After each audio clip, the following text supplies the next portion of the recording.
Senhoras e senhores, sejam bem-vindos, professor Rodrigo de Física na área para mais uma aula. E hoje, pessoal, falaremos sobre as leis de Kirchhoff. Kirchhoff? Que nome estranho é esse? Galera, vocês vão ver que esse é um assunto que acaba nos dando muitos recursos para resolver circuitos elétricos complexos. Então, povo, bora para a aula! Galera, e hoje a gente vai falar sobre as leis de Kirchhoff. O Kirchhoff ele acabou desenvolvendo um método para se estudar circuitos elétricos considerados mais complexos. Circuitos que normalmente apresentam mais de uma malha elétrica por onde a corrente elétrica passa. E assim, moçada, vamos verificar como se comportam esses circuitos e quais foram as estratégias que o Kirchhoff acabou desenvolvendo. Então, bora comigo, vamos conhecer essas leis. Então vamos lá. Primeira lei de Kirchhoff, a lei das correntes, também chamada de lei dos nós, que para nós vai acabar sendo aí apelidada de KCL, a Kirchhoff Current Law. Então, senhoras e senhores, lei das correntes, a KCL. Galera, segundo Kirchhoff, quando em um circuito elétrico você encontra um nó, ou seja, aquela divisão no fio, aquela possibilidade da corrente elétrica ser separada, você tem uma corrente elétrica total sendo fracionada em correntes elétricas I1 e I2. Ou ainda, se você tiver aí uma junção de fios, na qual uma corrente elétrica I1 e uma corrente elétrica I2 compõem uma corrente elétrica total, o que basicamente dizem a mesma coisa, você pode dizer que I total é igual a I1 mais I2 em qualquer uma das duas situações. E assim, senhoras e senhores, nós temos a KCL, a lei das correntes de Kirchhoff. E nossa segunda lei de Kirchhoff, ela é conhecida como a KVL, a lei das voltagens de Kirchhoff, a Kirchhoff Voltage Law, ou ainda também chamada de lei das malhas. Então, lei das voltagens, ou lei das malhas, a KVL. Por que lei das malhas, Rodrigo? Bom, moçada, o que é uma malha? Uma malha elétrica é o caminho fechado por onde passa a corrente elétrica. E ao longo dessa malha elétrica, a corrente elétrica vai passar por geradores, por resistores e, por que não, receptores. E ao passar por cada um desses dispositivos, uma tensão elétrica se aplica. A tensão elétrica dos geradores, ela é considerada então por nós uma tensão positiva, pois o gerador gera potencial elétrico no seu circuito elétrico. Enquanto os resistores, eles vão gastar essa tensão elétrica, esse potencial elétrico. E os receptores também acabam consumindo essa tensão elétrica. E se nós considerarmos a soma dessas tensões, o resultado disso é igual a zero. Então, para Kirchhoff, a soma das DDPs em um circuito elétrico, em uma malha do circuito elétrico, deve ser igual a zero. Então, em uma malha,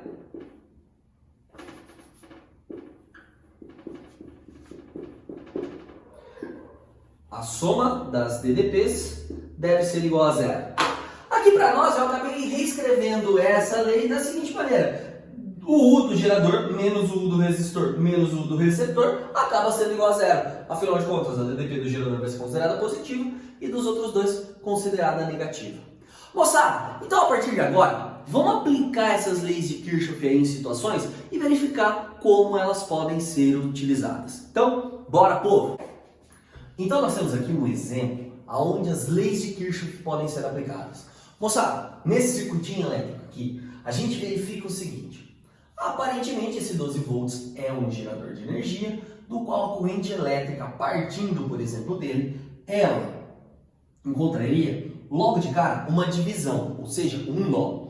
Se dividindo essa corrente elétrica, ela vai acabar então sendo distribuída entre dois caminhos no seu circuito elétrico. E esses caminhos serão as nossas malhas do circuito. Então vamos começar assim, ó. Vem cá.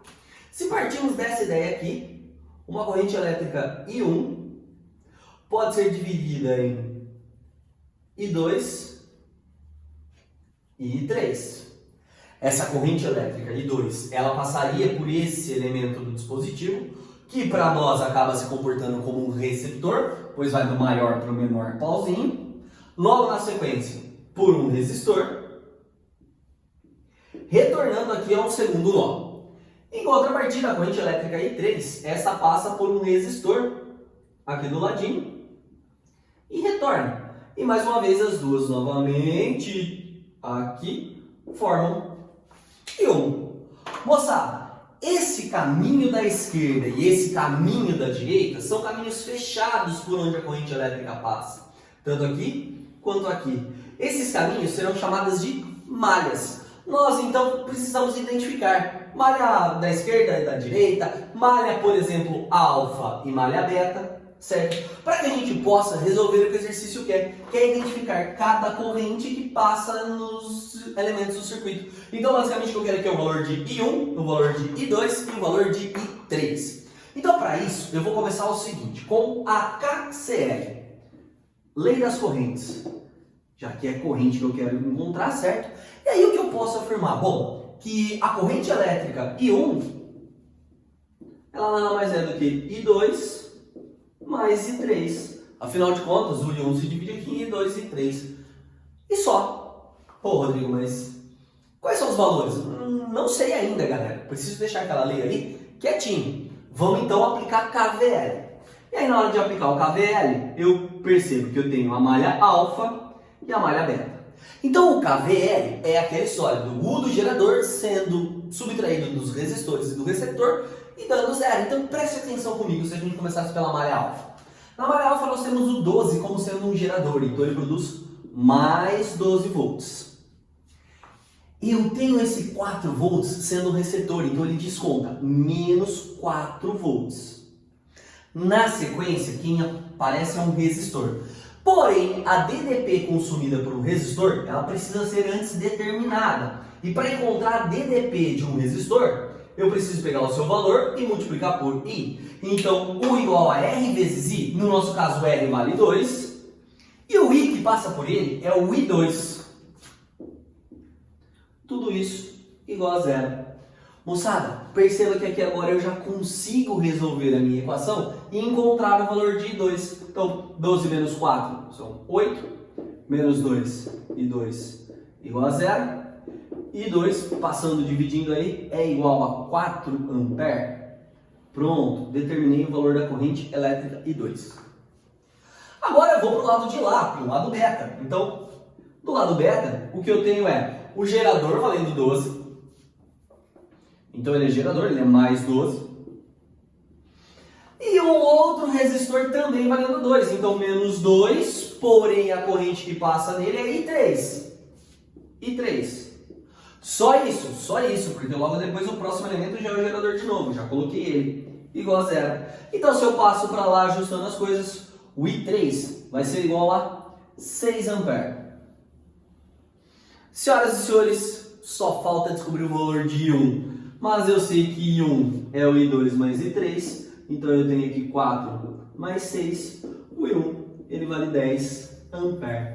Então, senhoras e senhores, assim nós temos aqui uma aplicação das leis de Kirchhoff em um circuito elétrico que apresenta mais de uma malha. E aí, o que você achou? Muito difícil? Complicado demais? A gente vai ver que em algumas situações isso aqui ganha um pouquinho de corpo, mas tudo é questão de prática. E é isso que a gente faz daqui a pouco. Galera, então, até a nossa aula, onde aplicaremos esses exercícios. Tchau!